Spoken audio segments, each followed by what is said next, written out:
uma história ímpar, uma história incrível, de um juiz, um dos juízes do Velho Testamento, onde toda a sua história é contada em apenas um versículo. A grande maioria dos juízes, por exemplo, você conhece a história de Sansão, ele foi um dos juízes.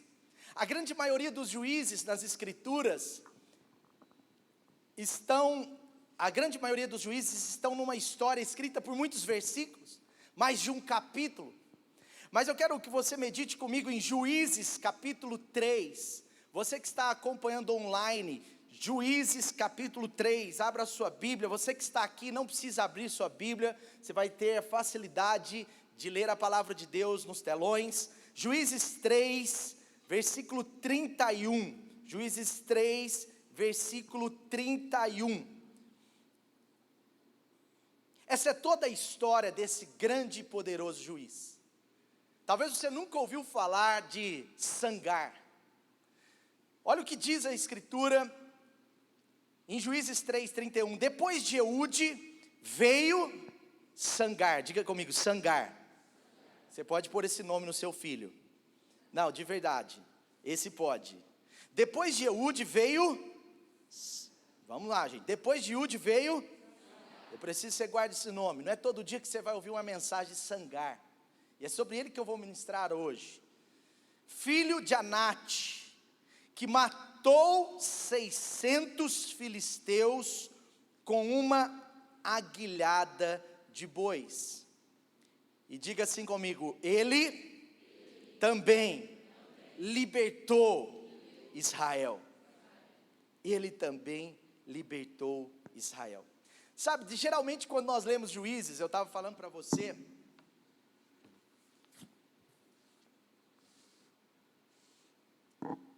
geralmente quando nós lemos Juízes, nós estudamos muito, por exemplo, sobre Sansão. Quantas mensagens, quantas histórias sobre Sansão. Mas talvez você nunca ouviu falar sobre esse juiz. Em um versículo da Bíblia, a palavra de Deus diz sobre a história de Sangar. Esse homem que também foi chamado por Deus, como Sansão, como qualquer um daqueles, ele fez uma história incrível. Sabe, Sangar não é um nome hebreu.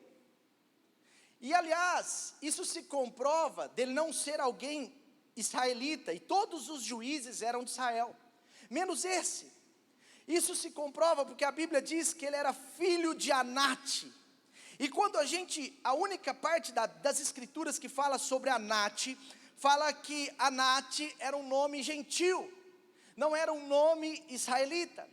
Portanto, nós vimos um juiz aqui, cheio de Deus, que matou 600 filisteus, e vocês sabem que os filisteus eram homens de guerra, eram homens assim, poderosos e inimigos do povo de Deus. Sabe, esse homem aqui na história bíblica, nessa história meio perdida, entre aspas, da escritura, ele não era alguém com pedigree, ele não era filho de um judeu, ele não era daquela mesma vertente, mas esse homem, com certeza, por se tornar um juiz de Israel, ele foi alguém que se converteu a Deus, foi alguém que entregou a sua vida a Deus. Ele passa por um processo de conversão, e agora ele se torna um dos juízes de Israel. E sabe, a história de outros juízes, como eu disse, foi falada em tantos versículos, capítulos, mas a história desse homem é falada em apenas um versículo. Sabe, e Juízes tem uma história muito parecida, às vezes até com algumas outras das escrituras, porque o livro de Juízes é feito também de ciclos, e a história do povo de Deus é feita de muitos ciclos. É mais ou menos assim, para você entender, preste atenção nisso. É mais ou menos assim, o povo desobedece a Deus, toda desobediência tem consequência. Então o povo desobedece a Deus, esfria o seu coração, e a partir da desobediência o povo começa a perder o jogo, o povo começa a ser opresso, o povo começa a estar sob opressão do inimigo. Isso em toda a escritura, é um ciclo. Eu não sei se a gente pode chamar de um ciclo vicioso, mas é um ciclo que acontece várias vezes. E aí então, o povo começa a clamar, o povo começa a quebrantar o coração, porque agora está sofrendo, está opresso, e aí Deus manda alguém, um juiz justo, Deus manda um homem de Deus, Deus manda uma geração nova, de alguma forma o povo vai se arrependendo, clamando, e vem a bênção de Deus sobre o povo, amém? Isso é o que acontece, mas nessa história não fala detalhes, a história é contada num versículo, não fala se o povo estava clamando, não fala claramente o que estava acontecendo, mas uma coisa nos traz um destaque. Sangar, ele foi um grande libertador. Sangar, aquele homem de uma origem simples, provavelmente, um homem que não era do povo de Israel, um homem que se converteu, um homem que não tinha os pais convertidos a Israel, não era filho de um sacerdote, aquele homem agora, a Bíblia conta que ele foi um dos grandes heróis, ele foi um grande herói, ele foi aquele que libertou o povo de Israel, amém? E é claro, ele tem essa experiência, ele assume a fé de Moisés, e portanto, por isso, ele venceu. Agora, ele não venceu de forma natural. Olha só, eu quero dar alguns destaques nessa história, antes de passar para os pontos que eu gostaria de destacar com você, eu quero dar alguns destaques específicos dessa história, para você se contextualizar melhor. Ele não venceu com armas normais. Esse homem, ele vence 600 filisteus com uma arma branca. A arma que ele tinha era uma vara, que tinha um ferro na ponta. A arma que ele tinha não era, se fosse nos nossos dias, uma poderosa metralhadora, não era um fuzil, não era um tanque de guerra, nada disso. Esse homem, ele tinha apenas um aguilhão. Ele tinha uma vara vamos dizer assim, de pastor, de usar com gados. Veja, alguns destaques. O primeiro destaque que eu quero trazer para você, que ele venceu 600 filisteus com uma arminha branca, uma arma relativamente pequena. E sabe que alguns teólogos falam, não, mas ele não venceu num dia só, que é impossível. Outros teólogos estudiosos falam, não, ele venceu um grupo de 20 a cada dia, porque naquela época existia a ideia de que 600 homens eram um comando total, e cada subcomando era constituído de 20 a 40 homens. Então alguns falam, não, ele venceu com pequenos grupos, ele venceu de 20 em 20. Aí outros vêm e falam assim, não, mesmo um grupo de 20 era impossível. Não, ele venceu 1 a 1, ele lutou 600 dias, então tem várias histórias. Mas independente da história que for a mais próxima do detalhe da realidade que a Bíblia não diz, a Bíblia diz que ele venceu 600 homens, um comando completo. Outro destaque é que ele vence um exército de filisteus. Gente, os filisteus eram os homens mais bem armados. Você lembra Davi quando foi enfrentar aquele filisteu? Ele era gigante, ele tinha uma armadura, ele tinha toda uma ferramenta completa de um grande guerreiro, e ele tinha uma mega espada nas suas mãos.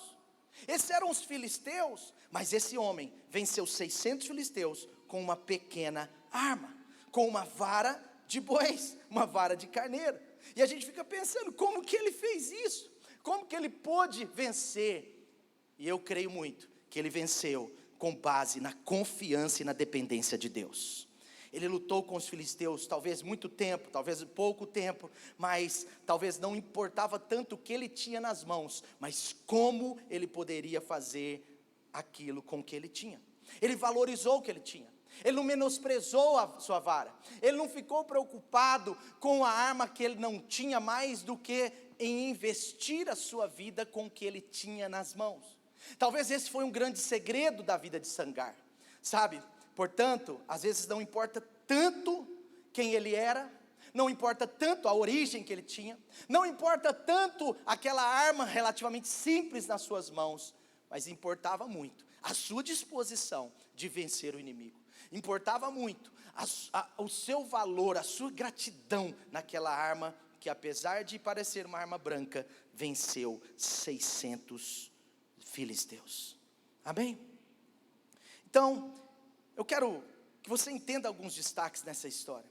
Esse homem teve muito sucesso, sabe, ele foi incrivelmente vitorioso, ele foi um destaque. As escrituras mostram, se você ler esse texto, ele só fala coisa boa. Esse homem, filho de Anate, ele mata 600 filisteus com uma aguilhada de bois, com uma pequena arma. Sabe o que eu quero dizer para você? A vitória sobre os nossos inimigos, a vitória sobre as nossas limitações, a vitória diante daquilo que Deus tem para a minha vida, para a sua vida, tem muito mais a ver com a disposição que nós temos de usar as armas que temos nas mãos, do que, quem sabe, nós ficarmos buscando armas poderosas que ainda não temos. Sabe, um poderoso coração com uma arma simples, pode derrubar um poderoso gigante com armas complexas. Lembra de Davi? Ele chega para guerrear com aquele gigante Golias, enquanto o exército de Israel tinha armas incríveis. Davi chega para guerrear, e ele estava com uma estilingue no bolso, era a sua arma, ele valorizava aquilo, ele tinha habilidade naquilo, era o que Deus tinha dado para ele. E agora Saul convida para dentro da sua sala, e diz: olha, use a minha armadura, use as minhas espadas, use as minhas armas. Mas Davi, ele escolhe usar de uma estilingue para derrubar um Golias, um gigante, porque ele confiava no Senhor, ele sabia quem estava no controle daquela situação, e ele sabia que aquela era a arma que Deus tinha dado para ele usar. Portanto, um poderoso coração com uma arma simples derruba um poderoso gigante, mesmo com uma arma complexa. Então, sabe, eu quero dizer para você, nessa introdução, que Deus, Ele gosta de usar coisas simples para grandes vitórias. Deus gosta de usar pessoas simples para projetos gloriosos. Deus ama usar corações simples para realizar grandes obras que Ele tem. Veja, as escrituras mostram isso do início ao fim. Deus gosta de usar pessoas dispostas, mas com o coração reto, para grandes e poderosas vitórias. Ele ama usar pessoas que amam o que fazem, mas mesmo dentro das suas limitações, elas estão dando o melhor. Essas pessoas geralmente acabam com um final muito glorioso, com um final feliz, com grandes vitórias. Então, por favor, ninguém pode desprezar o que Deus colocou nas suas mãos. Não despreze o que Deus colocou nas suas mãos. O problema, talvez, um desafio talvez que nós temos nessa geração, é porque hoje nós vemos muito as armas das pessoas. Hoje nós olhamos e vemos as armas das pessoas, mas sabe, Deus, Ele sempre aponta para a nossa arma, Ele sempre aponta para o que Ele nos deu, enquanto às vezes nossos olhos estão no que Deus deu para as outras pessoas. Sabe, eu não posso olhar e falar: ai Deus, eu não posso ser usado porque eu queria ser o Rick Warren, eu queria ser o T.D. Jakes, eu queria ser o Stephen Furtick, eu queria ser esses pastores que influenciam globalmente. E eu falo: Deus, eu não sou ninguém. Sabe, isso pode atrapalhar tudo que Deus tem para mim. Como pode acontecer na sua vida? Nós temos que cuidar para não desprezar o que Deus colocou em suas mãos. Eu lembro no começo dessa igreja, quando nós começamos com quase 30 pessoas, a grande maioria adolescentes e jovens novos. Eu, por exemplo, era mais jovem ainda do que eu sou. E eu me lembro muito bem que uma vez uma pessoa fez uma visita na nossa casa.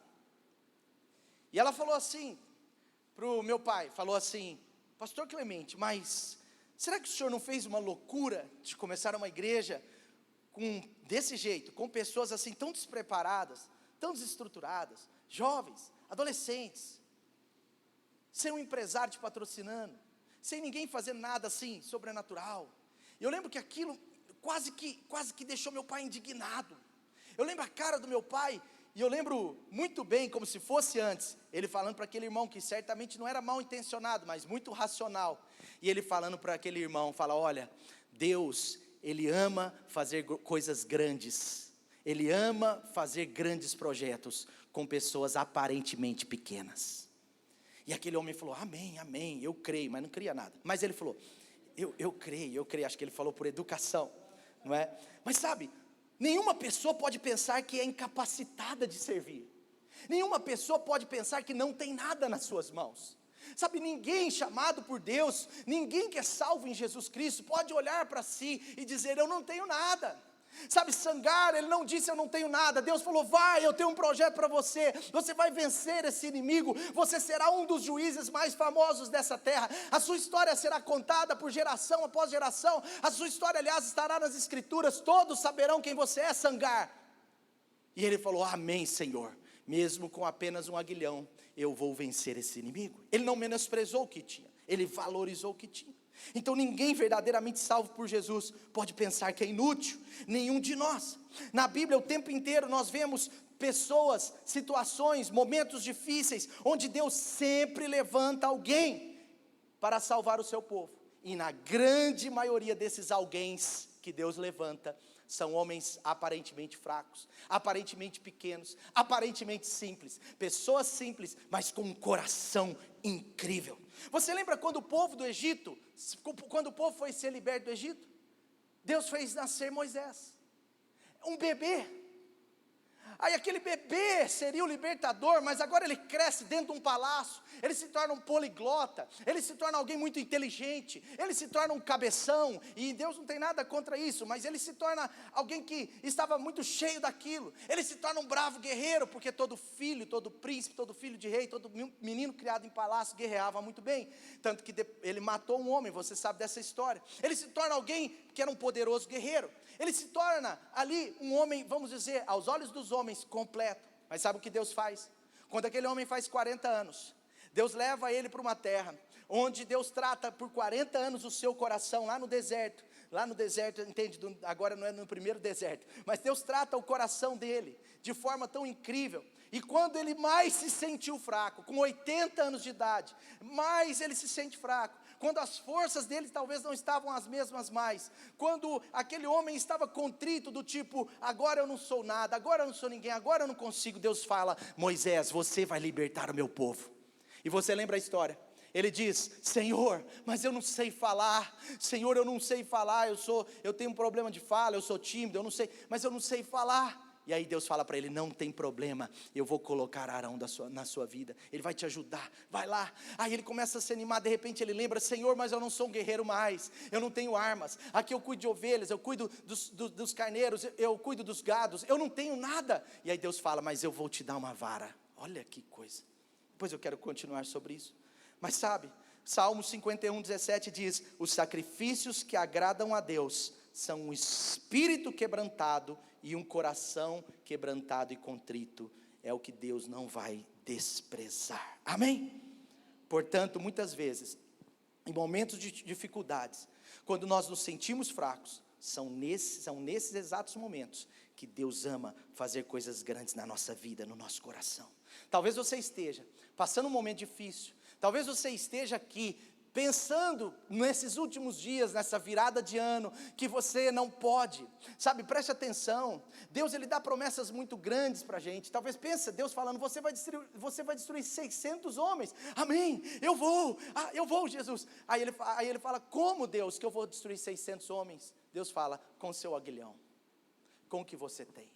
Eu não sei qual foi a reação de Sangar, sabe, é a mesma coisa na história de Gideão, eu estou passando rapidinho para você entender.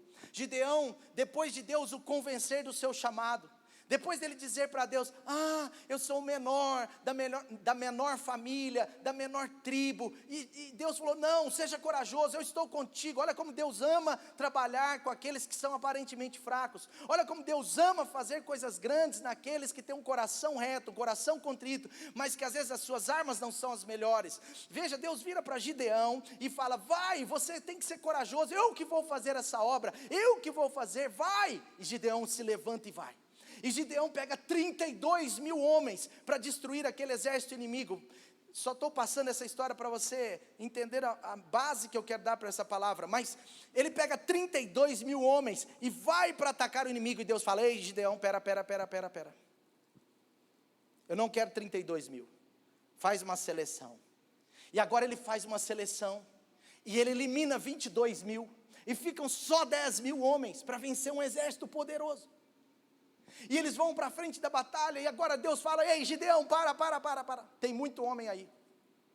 Talvez ali rolou uma guerra, uma discussão santa entre Deus e Gideão. Talvez ali Gideão vira para Deus e fala, Deus, você está brincando comigo, eu já tirei 22 homens, eu estou lutando com 1/3 do exército, mas Deus fala assim, não, você não vai lutar com 1/3, você vai lutar com menos. E Deus dá aquela estratégia de beber água ali no rio, você já conhece a história, e de repente, quando sobraram 300 valentes de Gideão, apenas 300 homens, agora Deus fala, sim, você vai com os 300 que estão com você, e você vai vencer. Deus ama grandes vitórias, Deus ama fazer grandes conquistas, Deus ama fazer coisas grandes, de forma simples, para que Ele seja louvado, para que Ele seja adorado. Amém? Tudo bem até aí? Então, você olha para a vida de Sangar, é mais ou menos isso, humanamente fraco, para enfrentar 600 homens, mas Deus estava forte com ele. Sabe, eu quero dizer para você hoje, o que Deus te diz, e eu já vou passar para os pontos, mas o que Deus te diz, sabe, não tenha medo. Pode ser que você enfrente lutas grandes, pode ser que o sonho de Deus para a sua vida seja algo grande, pode ser que as promessas de Deus para você seja algo muito grande, e você olha para aquilo que você tem, você olha para aquilo que você é na sua mente, você olha, mas Deus te enxerga muito além, Deus enxerga um grande poder em armas simples. Sabe, pode ser uma luta grande, um tempo difícil, pode parecer que você não tem tudo que você precisa para servir com qualidade, pode parecer que você não tem a melhor arma para vencer, mas o Senhor te diz hoje, vai em frente, não tenha medo, eu estou com você. Então mesmo às vezes, se alguém aqui se sentir fraco, você pode dizer, quando eu sou fraco, quando estou fraco é que sou forte. Mas alguém pode sentir, algo é impossível. Eu quero dizer, a Deus não tem nada impossível. Nós precisamos olhar a maneira de Deus, sabe, e o que Deus coloca em nossas mãos, a sua disposição de usar o que Deus te deu, é o que interessa.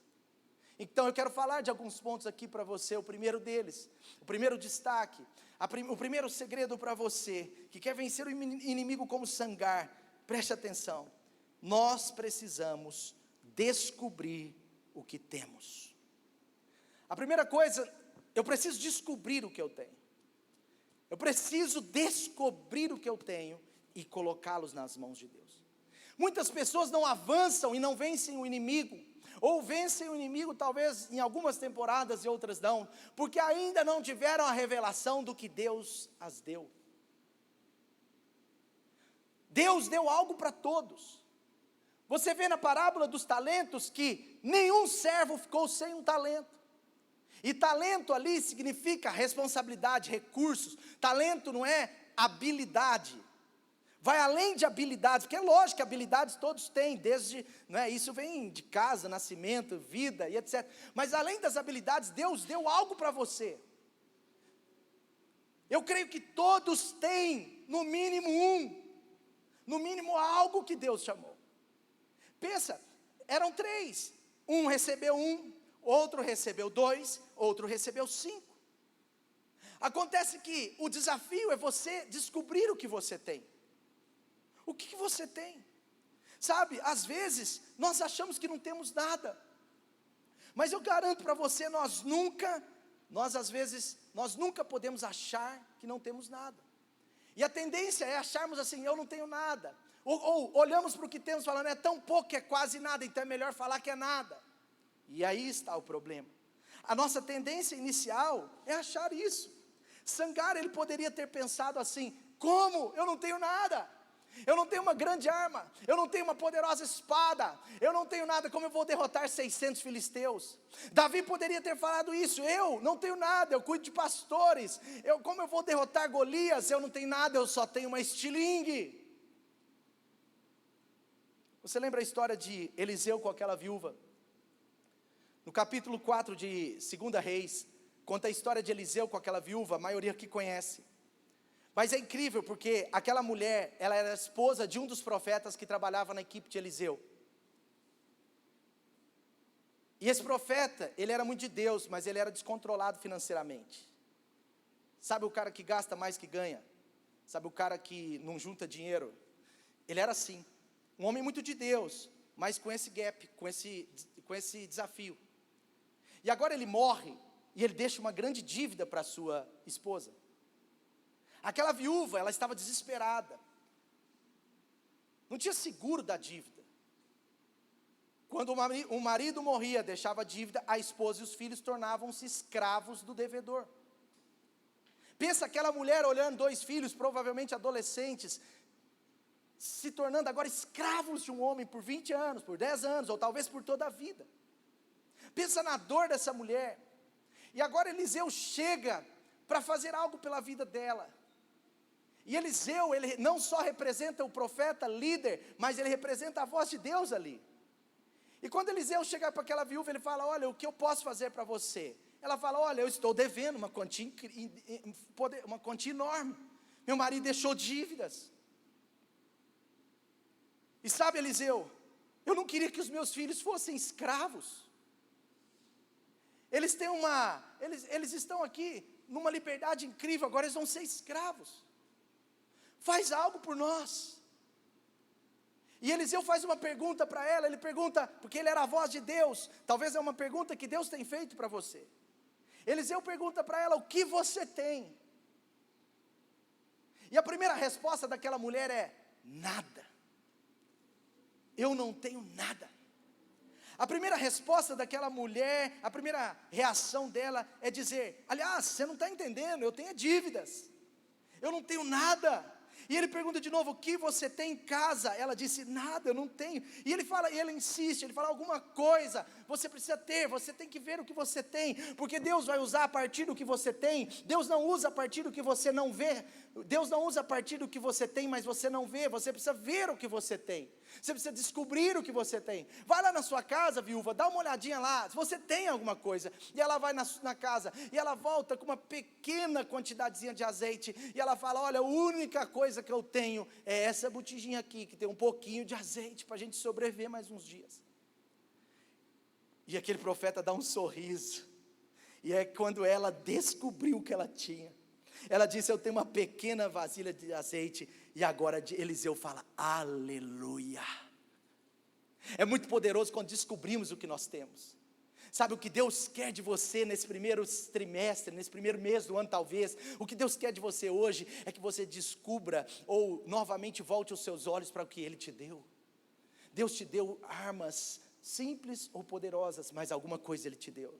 Deus pode ter te dado um balde de azeite, ou uma pequena vasilha de azeite, mas tem azeite aí dentro. Deus te deu algo. O que Deus te deu? Deus te deu habilidades. Pode você ter as habilidades mais incríveis ou as mais simples, mas alguma habilidade Deus te deu. Deus te deu um coração, Deus te deu uma família impressionante, Deus te deu discípulos, Deus te deu pessoas que se inspiram na sua vida, Deus te deu uma célula, um pequeno grupo, Deus te deu algo. Descubra o que Deus te deu. Aí está o grande segredo de vencer grandes batalhas. Aí está a primeira parte do poderoso segredo de vencer o inimigo: descobrir o que Deus te deu. E essa mulher descobre o que Deus te deu. E agora, talvez muitos saibam essa história, mas só para concluir essa parte. Mas sabe, aquela mulher, ela entrega nas mãos do profeta aquele pouco azeite. E aquele profeta, então, ele diz para ela: olha, pega esse azeite, busque vasilhas em todos os vizinhos possíveis, e esse azeite vai se multiplicar. Ou seja, Deus faz grandes coisas a partir do pouco que temos, quando o descobrimos e colocamos nas suas mãos. Ou seja, ela usou bem o que ela tinha. E mais, no final, ele disse: tá bom. Ela falou: tá bom, tem muito azeite aqui, Eliseu. E ele disse: portanto vai, pague tudo que você deve, pague toda a dívida que seu marido deixou, e ainda vai sobrar para vocês viverem muito tempo.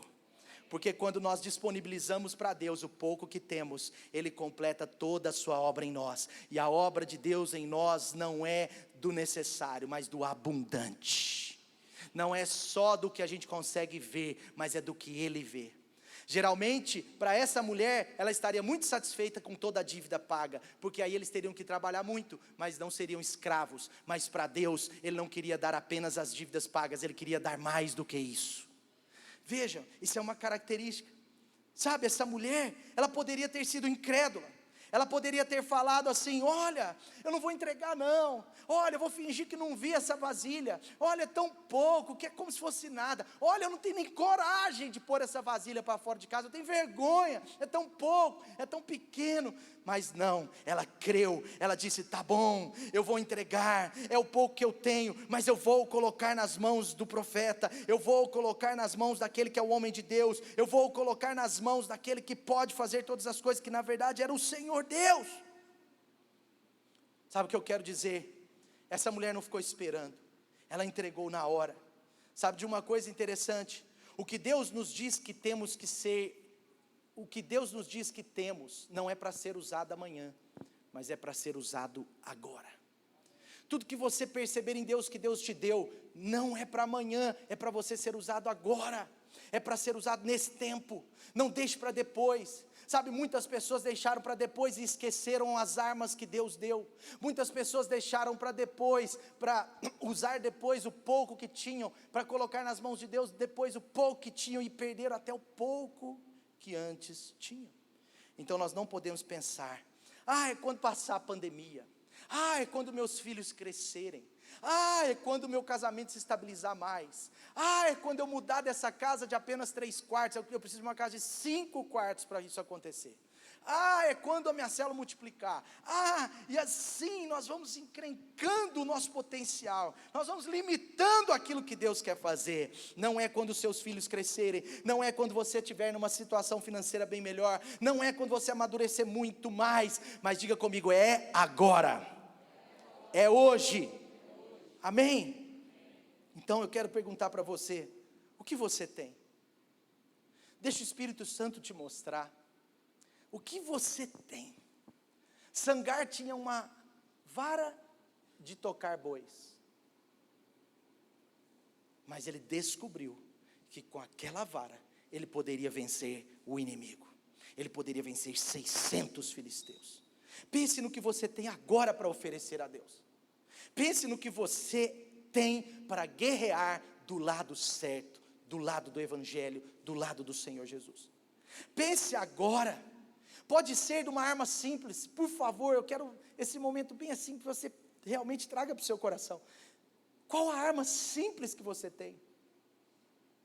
Pode ser uma arma simples, mas lembre-se agora, pode ser uma pequena botija de azeite, mas não diga, eu não tenho nada. Diga assim comigo, eu tenho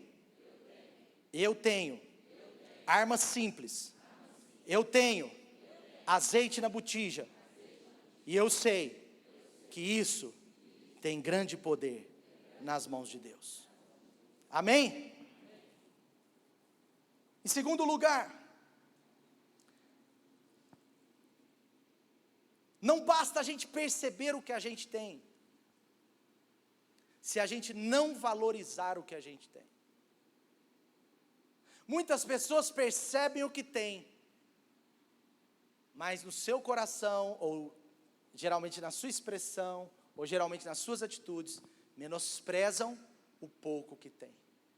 Eu sei que eu tenho um pouco de azeite, eu sei que eu tenho uma arma simples, eu sei que eu tenho algumas habilidades, mas eu não tenho valorizado o que eu tenho. Se tem um segredo para vencermos, para termos grandes vitórias, para avançarmos em grandes projetos, é descobrir o que temos e colocar nas mãos de Deus, mas também valorizar o que temos. Você lembra da história da multiplicação dos pães? Lembra aquela história? Você vê que Jesus estava ali reunido, ministrando a 5.000 homens, provavelmente mais de 15.000 pessoas. Jesus estava ali ministrando aquela multidão. Os discípulos provavelmente já estavam com fome também, e a multidão estava faminta. E é claro, os discípulos não falaram com Jesus, nós estamos com fome. Eles falaram como muitas vezes a gente fala, né? Fala, é eles que estão com fome, mas a gente está também, né? Então, por exemplo, uma vez eu cheguei para fazer uma visita numa casa, e a gente ficou 4 horas. Aí numa determinada hora eu falei assim, gente, a gente precisa ir embora, porque a Dani já está com fome. Mas eu que estava morrendo de fome. Você já fez isso também, não vem não? Não é verdade? Sabe, eles estão ali numa multidão, e agora os discípulos chegam para Jesus, ainda imaturos, porque traziam os problemas sem soluções. E eles chegam para Jesus e falam: nós temos um problema. Se Jesus fosse indelicado, ele falaria: eu quero solução, e não problema. Mas ele não foi indelicado.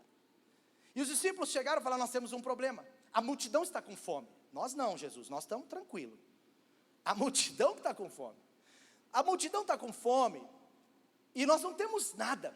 E a pergunta de Jesus provavelmente foi assim: nada? E aí um dos discípulos lembrou que viu um pré-adolescente com 2 pães, 5 peixes, em alguma das suas andadas por meio do povo. E Jesus insistia e falava: nada? Vocês não têm nada? Jesus queria despertar a fé daqueles homens. É uma pergunta que Deus sempre vai nos fazer quando Ele quer despertar o que nós temos dentro de nós. Você não tem nada? Realmente nada? Assim foi a pergunta do profeta para aquela viúva: nada? Realmente nada? Olha direito, Jesus está dizendo: nada? Se vocês não têm nada, olhem direito. E agora chega aquele discípulo que estava despertando para uma vida de fé, chega André, e ele fala: aliás, nada não, a gente tem muito pouco, mas o que a gente tem, eu descobri e eu coloco nas suas mãos. E agora ele chega com o menino, Jesus provavelmente pediu para aquele menino, ele fala para aquele menino: meu filho, nós precisamos fazer um negócio aqui com esses pães, com esse peixe. Acho que o menino ficou olhando para o pão, olhando para Jesus, olhando para o pão, olhando para Jesus. Ele ficou meio em dúvida, mas Jesus falou assim: o que você acha? E aquele menino entrega os pães a Jesus. Aquele menino entrega o pouco que tinha. Aquele menino, ele entrega o pouco que tinha. Mas vejam nessa história, André valorizou o pouco. André não menosprezou os pães, ele valoriza o pouco. E mais, Jesus valoriza ainda mais. Jesus pega aquele pouco, não reclama. Talvez Pedro, talvez, tá? Por favor, é só ideia. Talvez Pedro falou: 5 pães para 5.000 homens. Talvez chegou ali cada discípulo com uma piada.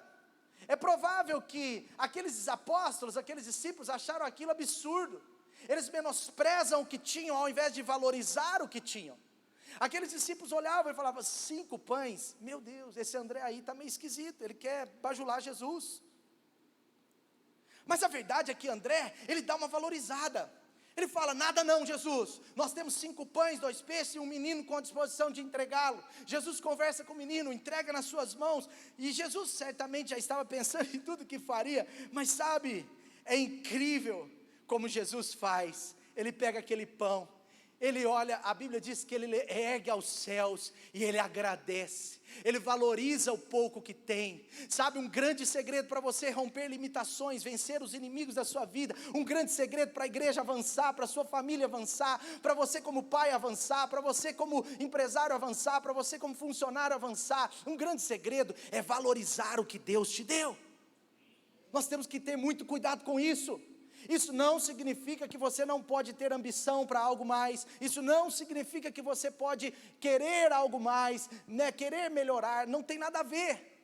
Eu estou falando sobre o que a gente tem. A gratidão sobre aquilo que você tem é determinante no processo daquilo que Deus vai te dar. Jesus, ele olha para aqueles pães com gratidão ao Pai. Ele fala: muito obrigado porque tinha um menino aqui que entregou o seu pouco. Muito obrigado porque eu tenho um discípulo chamado André que descobriu o pouco que tinha no meio dessa multidão. Muito obrigado, Deus. Muito obrigado porque o Senhor me deu 5 pães. Talvez aqueles discípulos pensavam: meu Deus, não tem padaria aqui. Meu Deus, que povo chato, reclamando de comida, quando Jesus está fazendo um monte de milagre aqui. Os olhos daqueles 11 discípulos provavelmente estavam murmurando, estavam na murmuração do povo, estavam no problema não solucionado. Como? Teria que ter 10 padarias, não tem nenhuma padaria aqui perto. Não tem Burger King também, Jesus. Não tem nada aqui perto. Aqueles discípulos estavam pensando: olha, nós podemos trabalhar o ano inteiro, que não vamos ter dinheiro para alimentar 15.000 pessoas. Não tem jeito. Mas André disse: tem jeito sim. E Jesus valorizou pouco. Assim como aquele profeta com a viúva. Sabe, querido, é incrível. Jesus pediu para o menino entregar aquela refeição, aquele almoço, e no reino de Deus é assim. dar o que temos a Deus, colocar o que somos nas mãos de Deus, colocar o que temos nas mãos de Deus, tem muito poder, mesmo que seja pouco, é a chave de grandes milagres na sua vida. Se você não quiser experimentar milagre, retenha o que você tem, retenha quem você é, retenha o que Deus te deu. Agora, se você quiser experimentar grandes milagres, mostre isso para Deus. Você vê o resultado dessa história. Jesus agora multiplica aqueles pães, e você sabe, aquele povo comeu à vontade. E eu acho que Jesus falava: André, fala para eles comerem à vontade. Aí Jesus chamava Pedro e falava: o que você achou, Pedro? Pedro, nós não tínhamos nada ou tínhamos? E Pedro, acho que assim, meio assim, fala: Jesus, tínhamos sim, 5 pães. E agora, Pedro? Agora temos milhares de pães. Ô Pedro, então vai lá falar para o povo comer à vontade. Acho que Pedro ia falar: Jesus falou para você comer à vontade. Come à vontade.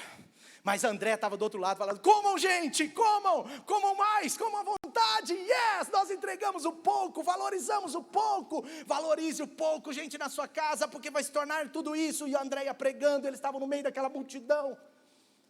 Foi algo incrível. Sabe, no reino de Deus é assim. Quando nós valorizamos o que temos, nós poderemos alimentar as pessoas que não têm. Valorize o que você tem, para você ter mais para entregar para quem não tem. Valorize a sua família, para você ser bênção na vida de outras famílias.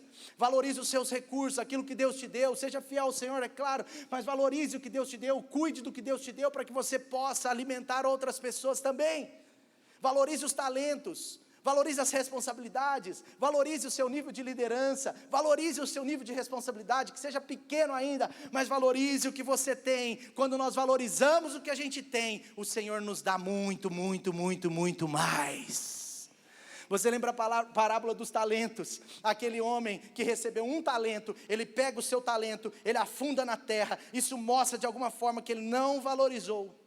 Enquanto os outros pegam os 2 talentos, os 5 talentos, e cuidam, e olham, e investem, e ficam em cima daquele talento. Eles estão valorizando o que Deus deu, eles estão valorizando o que Deus colocou sobre suas mãos. Quando nós valorizamos o que Deus coloca nas nossas mãos, Ele nos dá muito, muito, muito mais. Era pouco, 2 talentos. Para quem tinha 5, 2 era pouco. Para Deus, que é dono de tudo, 2 é pouquíssimo. Mas aquele servo, ele pegou os 2 talentos, valorizou, e no final ele tinha 4 talentos, e Deus falou: você foi fiel sobre o pouco, você valorizou o pouco, eu te coloco sobre o muito. Você valorizou 5 pães, André, você tem o direito de alimentar 5.000 homens.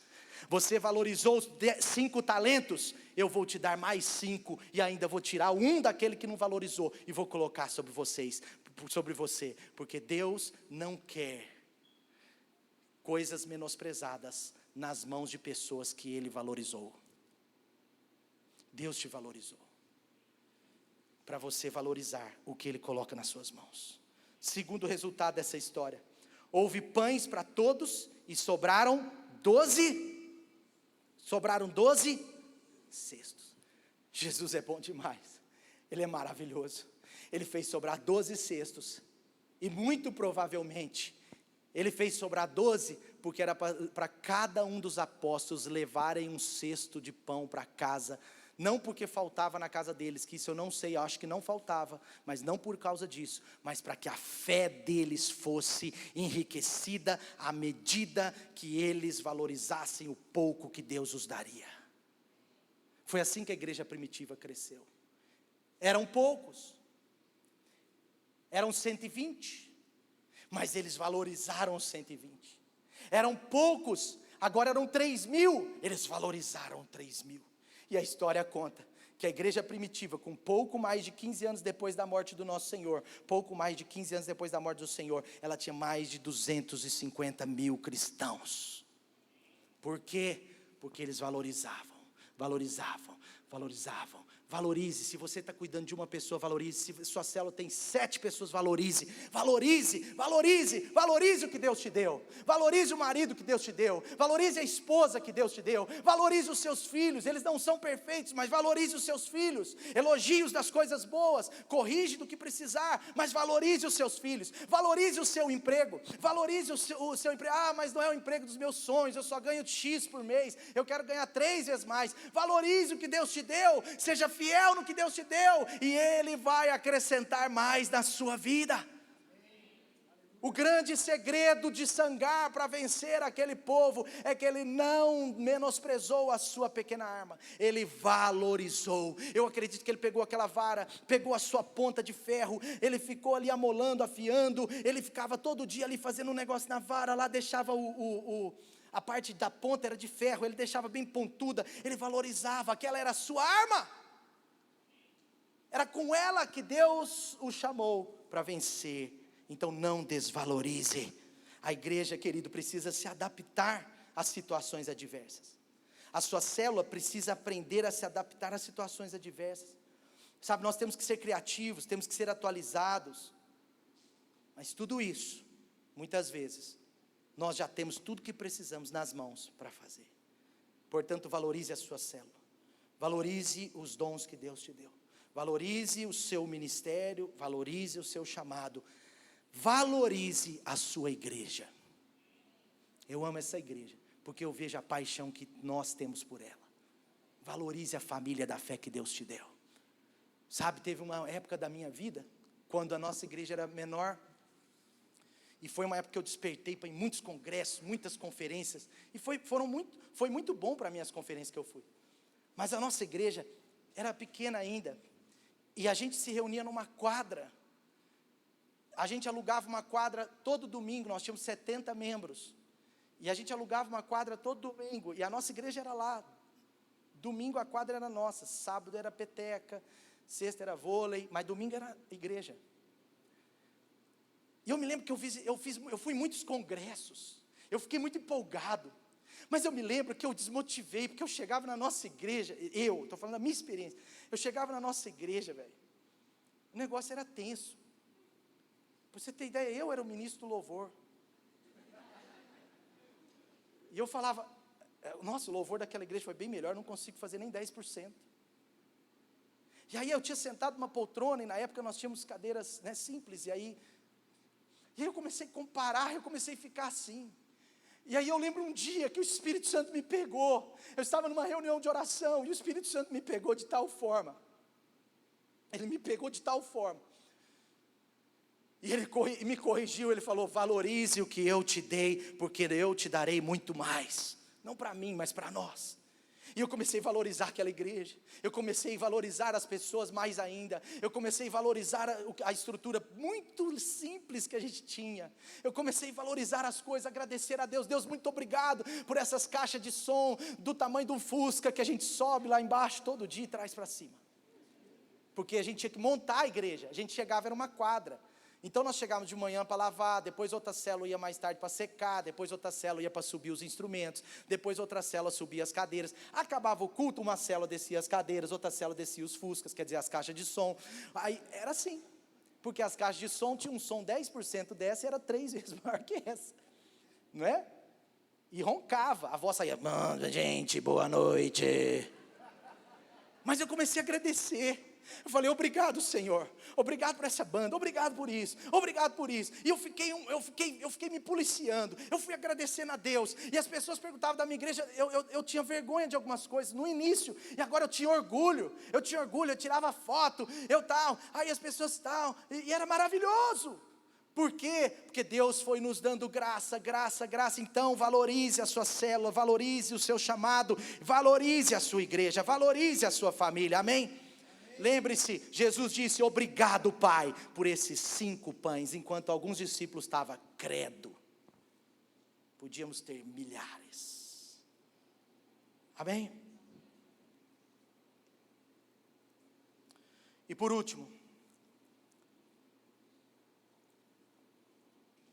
Sangar, ele descobriu o que ele tinha, ele entendeu o que ele tinha. Ele valorizou o pouco que tinha, porque quando valorizamos o pouco que temos, em Deus nós podemos vencer grandes inimigos.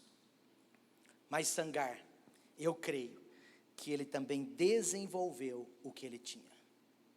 Nós precisamos descobrir o que nós temos e colocar nas mãos de Deus. Nós precisamos valorizar o que Deus nos deu, para que Ele nos dê ainda mais. E nós precisamos desenvolver o que Deus nos deu. E nesse terceiro e último ponto é onde muitos travam a sua história com Deus. Porque apesar de perceber o que tem e até valorizar, não estão dispostos a investir no que tem. Às vezes o maior desafio não é você agradecer a Deus pela sua família, mas você investir nela. Às vezes o maior desafio não é só agradecer a Deus pelo seu trabalho, pela sua profissão, mas investir na sua carreira. Às vezes o maior desafio não é só você descobrir um chamado, mas é investir no seu chamado. Investir naquilo que Deus tem colocado no seu coração. Há muito espaço. A oração de líderes é sempre a mesma. A oração de pastores é sempre a mesma. É uma oração que eu e a Dani fazemos quase todos os dias. Eu acho que muitos aqui podem ser que fazem também. Mas Jesus, ele disse aos discípulos: olhem, a seara é grande. Olha milhões de pessoas. Olha milhares de pessoas. Veja essa igreja com 3.000 membros. Veja essa igreja com 5.000 membros. Veja essa igreja plantando igrejas em todo o país. Veja essa igreja sendo luz para as nações. Veja! E a gente vê, aleluia. Isso é muito bom.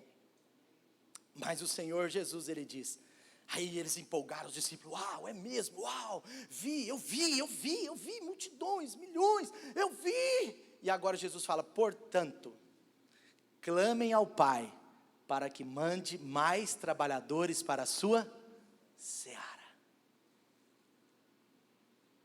Clame ao Pai. E essa tem sido a nossa oração. Por quê? Porque às vezes, preste atenção, eu falo isso com muito carinho. Às vezes, as pessoas estão descobrindo o que tem. Porque nossa igreja, por exemplo, a gente valoriza muito que todo crente é um ministro. Isso diz respeito ao sacerdócio de todos os santos. Está no Novo Testamento. No Velho Testamento, o sacerdote era um só. E o povo era o povo, o sacerdote era o povo. Mas no Novo Testamento, os ministros são facilitadores para que o povo exerça o sacerdócio. Então, cada um de nós somos sacerdotes poderosos no Senhor Jesus. Amém? Está entendendo?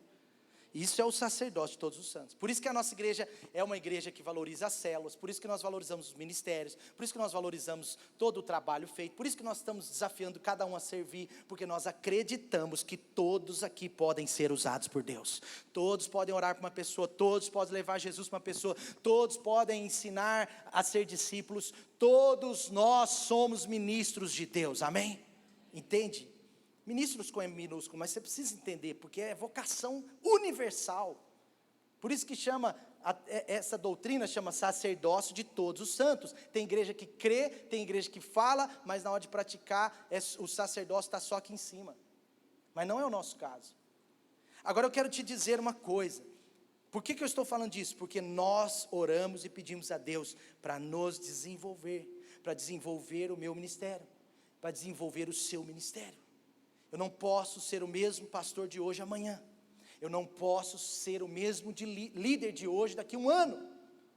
Porque se Deus colocou alguém nas minhas mãos é para eu desenvolver.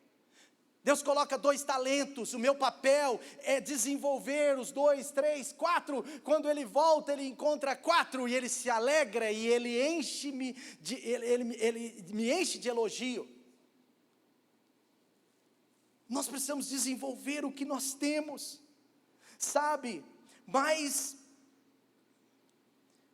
o desenvolvimento do que temos, certamente tem a ver com uma chave importante para a sua vida, que vai expandir o que Deus te deu. Desenvolver o que você tem diz respeito a estar preparado para ter mais. Desenvolver o que você tem te prepara para vencer mais. Ele desenvolveu habilidade naquela arma. Tem um livro que fala sobre a história de Sangar e conta a história, não está na Bíblia, mas a história conta que ele venceu mais ou menos como Jonatas. Ele atraiu os inimigos para um lugar que ele treinou muitos dias. Vencer os inimigos ali era no meio de umas rochas. Ele treinou muitos dias, ele desenvolveu sua habilidade, ele desenvolveu a sua forma de lidar com aquela arma. Então vinha 20 filisteus, e ele matava 20, dava uma descansada. Vinham mais 20, porque não voltavam, e eles mandavam mais 20, vai lá ver o que está acontecendo. Ele matava mais 20, descansavam. E provavelmente ele fez isso 30 vezes. Por quê? Porque ele foi desenvolvendo a sua habilidade. Você vê na vida de Davi, no início ele não tinha habilidade para lidar com a espada, mas mais na frente da sua vida, ele tinha total habilidade para lidar com uma espada, porque ele desenvolveu habilidades novas. Ele não ficou só na estilingue, ainda que naquele tempo ele precisava ser usado na estilingue, agora ele também sabe ser usado nas armas de guerra. Sabe, nós precisamos desenvolver sobre aquilo que Deus nos deu. Lembra que Deus fez uma pergunta para Moisés? Moisés fala assim: Deus, mas como eu vou derrotar o faraó? Deus, como eu vou vencer faraó? É claro, as vitórias estão no nível da nossa fé, mas nós temos que desenvolver a nossa fé. A palavra de Deus diz em Filipenses, se não me engano 2, fala assim: desenvolvam a sua salvação. A salvação é desenvolvível. Ah, mas já sou salvo, amém, mas ela é desenvolvível. Nós podemos melhorar, nós podemos ser salvos melhores, entende? Entre aspas, nós podemos ter uma salvação madura, nós podemos ter uma salvação maior, uma fé maior. Os discípulos viram para Jesus em determinado momento e falam: aumenta a nossa fé. Quando nós olhamos para os dons espirituais, nós sabemos do dom de línguas, é um dom que a maioria que é batizado no Espírito Santo recebe, mas nós sabemos disso, mas a Bíblia diz que tem 9, e que nós podemos buscar os melhores dons. A Bíblia está falando sobre desenvolver os dons, desenvolver as habilidades, desenvolver como profissional. Eu posso ser um pai razoável hoje, mas eu posso me tornar um pai excelente amanhã. Eu posso ser uma mãe mais ou menos hoje, mas eu posso me tornar uma mãe excelente amanhã, por causa de Deus na minha vida. Eu posso ter uma família razoável hoje, mas eu vejo o que eu tenho, eu agradeço a Deus o que eu tenho, e eu vou desenvolvendo essa família aos pés do Senhor, eu vou desenvolvendo essa família nos princípios do Evangelho, e essa família vai se tornando melhor, e daqui a pouco a minha família está brilhando. Entende a ideia? Desenvolva aquilo que Deus te deu, desenvolva o que você tem. Voltando aqui à história, aí Moisés fala para Deus: mas eu não tenho nada. E Deus fala: tem algo em suas mãos. E ele olha nas mãos dele, tinha um cajado. Ele fala: não, Deus, não tem nada não. Deus fala: tem algo em suas mãos. Deus fala, aí Moisés fala: não, mas eu só tenho esse cajado. Aí Deus fala: joga no chão, Moisés. Ele joga no chão, vira uma cobra. Moisés dá um pulo para trás, aquela cobra ali. Agora Deus fala para Moisés: pega a cobra pelo rabo. Eu não entendo muito de cobra, mas quando eu assisto aqueles vídeos do National Geographic, você vê que quando eles pegam as cobras, eles pegam no rabo ou na cabeça? Na cabeça. Porque se pegar no rabo, ela vira e te dá uma... Certo ou errado? Mas Deus pediu para Moisés pegar pelo rabo, porque tinha a ver com o desenvolvimento da sua fé. Eu quero ver se você crê mesmo. Pega a cobra pelo rabo, Moisés. Como, Senhor? Pelo rabo? Pelo rabo, Moisés. Não, Jesus, você está... onde é o rabo? É ali? Não, mas não, ele pega a cobra pelo rabo. O que acontece? A vara. E com aquela vara, quando Moisés descobriu aquela vara, Deus fala: olha o que você tem, Moisés. Moisés começou a valorizar aquela vara. Não era mais um simples pau de tocar gado. Antes era a vara de Moisés, agora é a vara de Deus. Ele começa a valorizar aquela vara, ele começa a dar valor a ela, e ele começa a andar com ela para todo lugar. Ele entrava no palácio de Faraó com a vara, ele entrava no meio do povo com a vara, ele entrou em todo lugar com aquela vara. Ele não soltou ela mais porque era a vara de Deus. Ele valorizou aquilo que ele recebeu, mas não só valorizou, ele começou a desenvolver aquilo. E você sabe que com aquela vara ele tocou o rio e transformou em sangue, depois transforma em água. Ele tocou as águas e as rãs surgiram nas pragas do Egito. Você conhece a história, mas aquela vara foi usada por Deus, porque ele valorizou o que ele tinha, mas ele desenvolveu a sua vida com aquela vara. E você sabe que depois aquela vara, ela abriu o mar vermelho. Aquela vara tocou uma rocha no meio do deserto e veio água, porque ele desenvolveu aquilo que Deus o deu. Desenvolva a sua fé, porque as leis da fé são diferentes. 5 pães alimentam 10.000 homens. Um pouco de azeite, muito azeite. Um estilingue vence um gigante. Um exército de 300, como Gideão, vence um exército de milhares. E uma vara liberta milhões de pessoas da nação mais poderosa da época, naquele tempo. Mais poderosa daquela época. Desenvolva o que você tem. Desenvolva o que você tem. Sabe, se você tem algo para Deus, você precisa investir no que você tem. Invista mais no desenvolvimento da sua família. Invista mais no desenvolvimento do seu casamento. Invista mais no desenvolvimento dos seus filhos diante do que Deus quer fazer. Invista mais no desenvolvimento das suas habilidades para com Deus. Invista mais no seu chamado. Invista mais na sua célula. Invista mais nessa igreja. Quando eu falo investir, é o seu coração. Invista mais nos seus dons. Invista mais nas suas habilidades. Ah, pastor, mas eu só tenho uma botijazinha de azeite. Investe nela. Ah, pastor, mas eu só tenho um pequeno grupo. Gideão tinha um pequeno grupo diante de um exército gigante. Sangar só tinha uma vara de gado. Mas ele descobriu que ela era poderosa. Ele valorizou e ele desenvolveu. E por isso, Sangar foi um homem de fé. E o texto termina dizendo: o povo de Israel foi liberto dos filisteus. Fique de pé no seu lugar.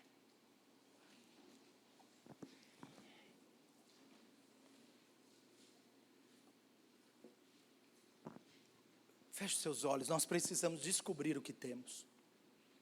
E eu quero te dizer convictamente que tem mais. Convictamente tem mais. Você vai descobrir esse ano muita coisa que Deus tem para você. E não é coisa que Deus tem para te dar, é coisa que já está nas suas mãos e que vai ser colocada em prática. Você vai descobrir esse ano, nesses meses eu creio, muito despertar de Deus. Você vai descobrir coisas que você tem e que você achou que não tinha. Às vezes nós temos muitas coisas, mas elas estão em depósito. Aquele servo de um talento, ele pega o talento, enterra o talento. Porque no coração dele, ele não entendeu o que ele tinha.